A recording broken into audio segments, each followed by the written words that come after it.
ಹ್ಮ್. ವಿದ್ಯಾರ್ಥಿಗಳೇ, ಇದರ ವಿಸ್ತೀರ್ಣ ಕಂಡು ಹಿಡಿಬೇಕು ನೀವು.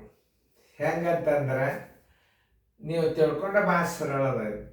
ತ್ರಿಕೋನದ ವಿಸ್ತೀರ್ಣದ ಸೂತ್ರ ಏನು? ಮೊದಲ ನಾವು ಚೌಕದ ಒಂದು ಚೌಕಾಕಾರದ ABCD, ಒಂದು ಚೌಕಾಕಾರದ ಎರಡು ತ್ರಿಕೋನವ. ಒಂದು ತ್ರಿಕೋನದ ವಿಸ್ತೀರ್ಣನ ತಕ್ಕೊಂಡು ನೀವು ಅದರಲ್ಲಿ ಎರಡರಲ್ಲಿ ಗುಣಾಕಾರ ಮಾಡಿದ್ರೆ ಎರಡು ತ್ರಿಕೋನದ ವಿಸ್ತೀರ್ಣ ಬರ್ತದೆ. ಮೊದಲು ಒಂದು ತ್ರಿಕೋನದ ವಿಸ್ತೀರ್ಣ ತಕ್ಕೊಂಡ್ರೆ ಸಾಕು. ಆಮೇಲೆ ಇದು ಒಂದು ಚೌಕಾಕಾರದ ವಿಸ್ತೀರ್ಣ ತಗೋಬೇಕು. ಇದು ನೋಡ್ರಿ, ಇದು 12, ಇದು 12, ಇದು 12, ಇದು 12.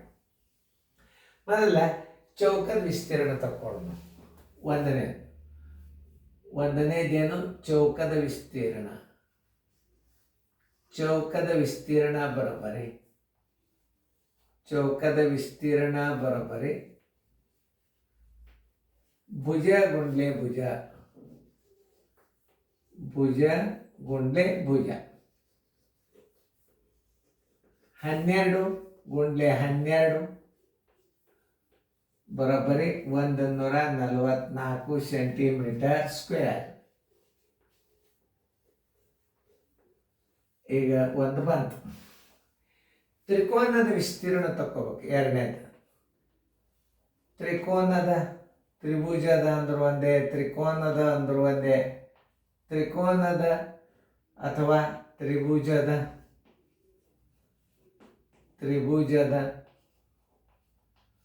ವಿಸ್ತೀರ್ಣ ಬರೋಬ್ಬರಿ ನೋಡಿ. ಇದಕ್ಕೆ ಎತ್ತರ ಅಂತಾರೆ.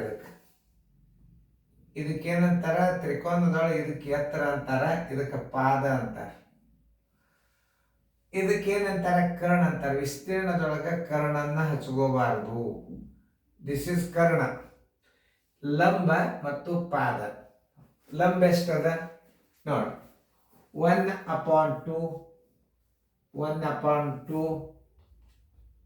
ಪಾದ ಗುಂಡ್ಲೆ ಎತ್ತರ. ಎದಕ್ಕೆ ಎತ್ತರ ಅಂತಾರಂತ ತಿಳ್ಕೊಬೇಕು ನೀವು. ಇಲ್ಲೇ ಅದ ಏನು, ಇದಕ್ಕೆ ಏನಂತಾರೆ? ಇದಕ್ಕೆ ಎತ್ತರ ಅಂತಾರೆ ತ್ರಿಕೋನಕ್ಕೆ. ಇದು ಪಾಯ ಆಯ್ತು, ಇದು ಪಾಯ, ಇದು ಲಂಬ, ಇದು ಕರ್ಣನ್ನ ನಾವು ವಿಸ್ತೀರ್ಣದ ತೋರಿಕೋಬಾರ್ದು. ಇದು ತಿಳ್ಕೊಬೇಕು. ಇದಕ್ಕೆ ಪಾದ ಅಂತಾರ, ಇದಕ್ಕೆ ಎತ್ತರ ಅಂತಾರ. ತ್ರಿಕೋನದ ಎತ್ತರ ಗುಂಡ್ಲೆ ಪಾದ 1/2 ಮಾಡಿಬಿಟ್ರೆ ಒಂದು ತ್ರಿಕೋನದ ವಿಸ್ತೀರ್ಣ ಬರ್ತದೆ. ಈಗ ನಾವು ಒಂದನೇದು ತ್ರಿಕೋನದ ಚೌಕದ ವಿಸ್ತೀರ್ಣ ತೆಗೆದೀವಿ.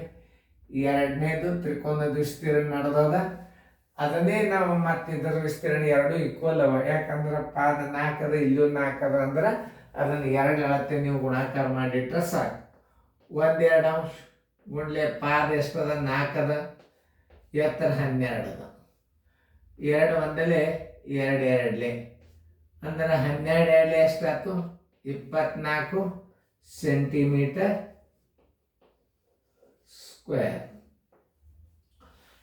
ಇನ್ನು ಮೂರನೇ ತ್ರಿಕೋನದ್ದು ಅಷ್ಟೇ. ಮೂರನೇ ತ್ರಿಕೋನ ಮತ್ತೊಂದು ಮೂರನೇ ಆಕೃತಿ. ಮೂರನೇ ತ್ರಿಕೋನದ ಮೂರನೇದು ಇನ್ನೊಂದು ತ್ರಿಕೋನದ ವಿಸ್ತೀರ್ಣ ಬರೋಬ್ಬರಿ ಎಷ್ಟು? 24 ಸೆಂಟಿಮೀಟರ್ ಸ್ಕ್ವೇರ್.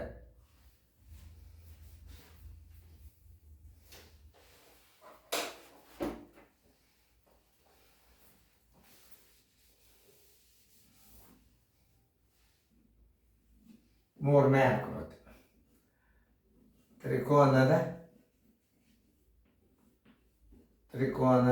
ವಿಸ್ತೀರ್ಣ ಬರೋಬ್ಬರಿ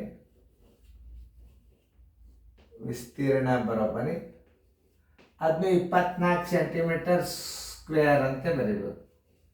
ಮತ್ತೆ ಯಾಕೆ ಬರೀತೀರಿ ಸೂತ್ರ? ಯಾಕೆ ಎರಡು ಅಳತೆಗಳು ಸಮನಾಗ್ಯವ ಅಂದ್ರೆ ಒಟ್ಟು ವಿಸ್ತೀರ್ಣ ಬರೋಬ್ಬರಿ 144 ಸೆಂಟಿಮೀಟರ್, ಅದರದ್ದು 24 ಸೆಂಟಿಮೀಟರ್ ಸ್ಕ್ವೇರ್,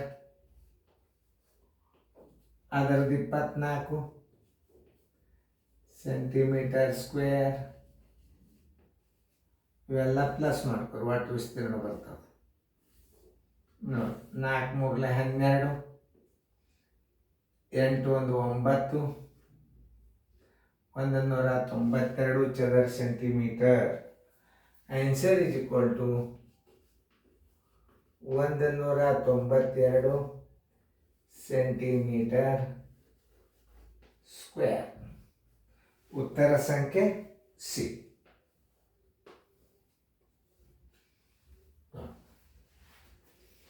ಒಂದ್ಸಲ ತಕೊಂಡ್ಬಿಟ್ರೆ ಸಾಕು. ಯಾಕೆ ಎರಡು ಸೇಮ್ ಇರೋದರಿಂದ ನಾವು ಒಂದು ತ್ರಿಕೋನದ ವಿಸ್ತೀರ್ಣದ ಸೂತ್ರ ಏನು?